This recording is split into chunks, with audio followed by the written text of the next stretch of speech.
Welcome back, everybody.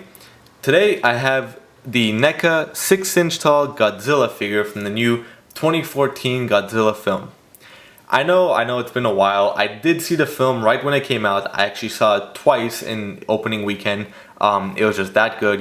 I saw it with my girlfriend one time, saw it with someone. Actually, I saw it with my girlfriend both times, I believe. I don't know. They were great both times. You really catch a lot of more detail, a lot of things you miss from the first time to the second time. And sometimes it is good to see the same film back to back in the same weekend. But anyway, here we have the NECA Godzilla figure, and I'm finally getting to reviewing this figure. I did actually pick this up right when it came out. I walked in one day to Toys R Us, saw it, snagged it. I haven't really been seeing too many of them in stores. I'm sure you can still find them online. But let's get right into the packaging of this figure. The basic packaging is just similar to the Pacific Rim line of the bubble packaging. You can see the entire figure. The simple, I guess, paper in the background and on the bottom. It just says Godzilla at the top, Godzilla at the bottom, and you can see Godzilla in the background. There's really not too much going on. At the bottom just looks like, I guess, the tail and some rocks and debris, and you can see some lightning back here. Just fairly simple, straightforward. You can see the entire figure, and you can also see the tail, the second part of the tail attached back there. You can kind of see it wrapped around here because he is, too long. They didn't want to make just one big packaging. And on the back, showing Godzilla again, the actual figure. You can see some helicopters up here. I guess Godzilla written in Japanese. I believe that's what it is.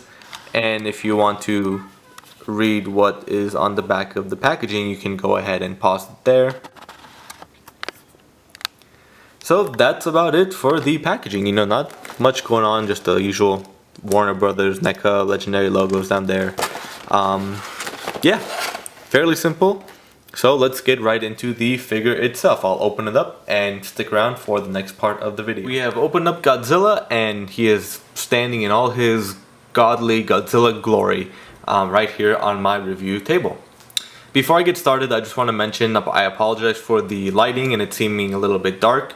It doesn't help that Godzilla is so dark himself, and I'm still in the process of trying to set up a new reviewing video table setup, so I can have more than just my natural lighting and a little bit better light than the light bulbs in the kitchen or in the dining room.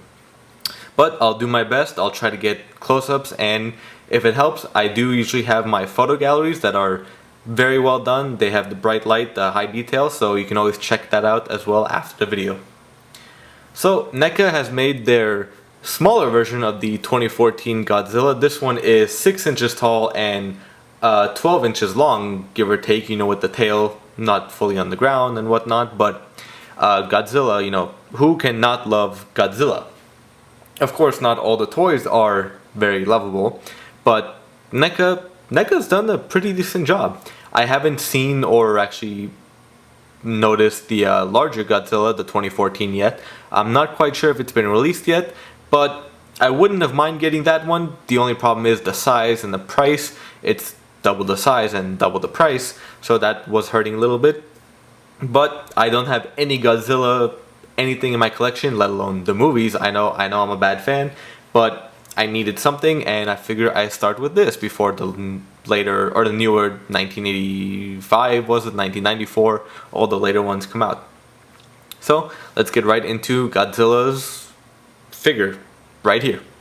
As you can tell, and I'm sure you all know for sure how dark he actually is. I guess he is this dark in the film too, of course, with the effects and cinematography and digital sculpting, whatnot, and coloring.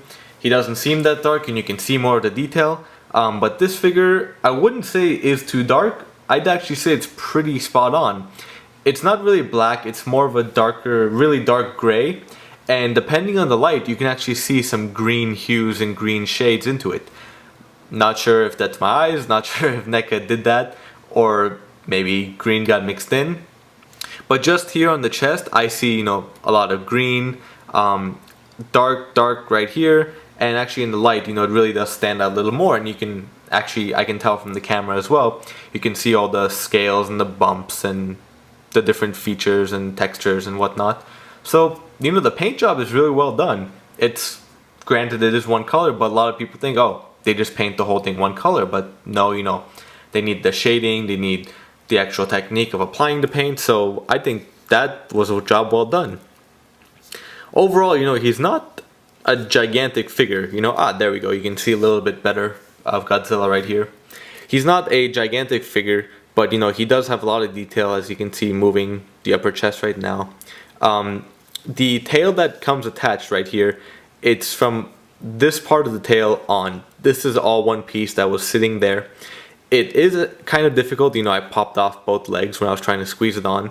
It does twist as well, just let me show it right there.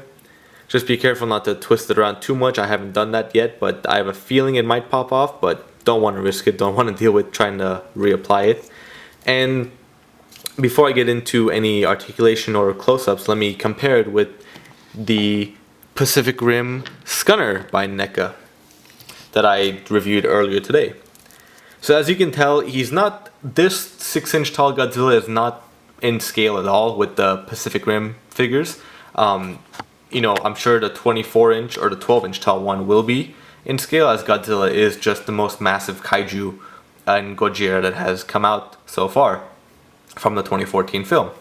But as you can tell, you know, he is, actually he's almost the same length as well, but you know, not that much of a difference. Oh, I realize Godzilla looks a lot closer, or a lot bigger here, but just the length and the size difference, you know, the kaijus are a lot more bulkier and bigger and taller. So if you want something in line with the Pacific Rim kaijus, I'd say wait for the taller Godzilla, and if that guy can just stay, alright, he can go over there. But until then, this Godzilla will not really be in scale with the Pacific Rim line of figures. So let's get a little bit of a close-up into the detail. There we go, this is a lot better. There, I have a better look of him. You can see his eye just popping out right there. I never really noticed before, but from the camera it looks like the little bead. That's really cool. You know, you can see all the scales. All the spikes and horns, I guess, I'm not sure what to call them, they are all a softer rubber, so they are bendable. Even down here, some of them are a little bit harder than others, depending which part of the body and how big and small they are. But you know, they don't bend them too much because they look like they can't crease, but they are firm and, you know, good difference to the rest of the figure. Overall, it is not that heavy, you know, a good size figure. And you can really see the difference in all the scales. I mean, from a distance it looks the same, but here they're more rocky and roundish, and then going down, even on the chest, I mean the difference just one scale to the other, just that sudden change. And even up here on the back and the spine. And the neck, they're more squarish and layered like bricks. And the chest as well. They're almost gravelly here on the thigh. And you can really feel all the differences just running your hand and fingers down it. And in the tail here, it's actually really smooth. You can still feel the different textures and creases and I guess wrinkles, but you know, it's a lot smoother.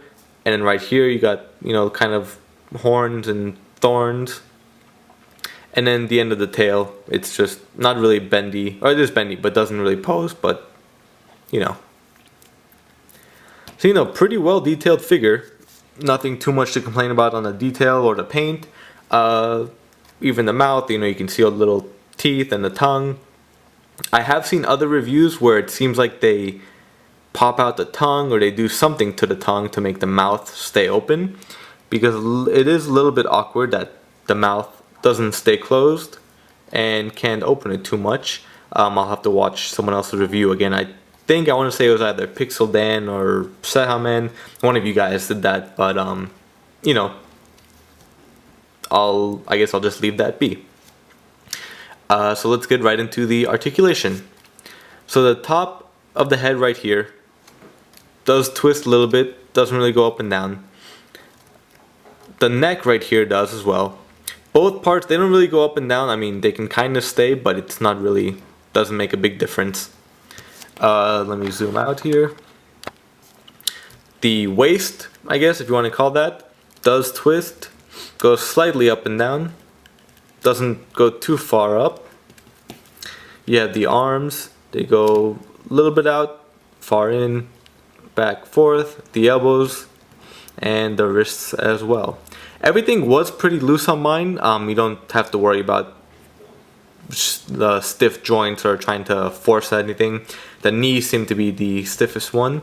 And here at the thighs, they don't really go in and out either. They're just a little bit loose, but they go up, down, the knees back and forth.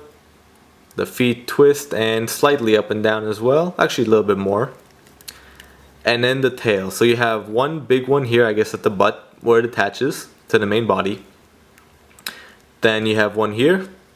Let's see, where's the other one? You have a third one here. So we got 1, 2, 3, 4, and that seems about it. So you can really get it just going back and forth if you want to do it like that, or just kind of twist a little bit more each way.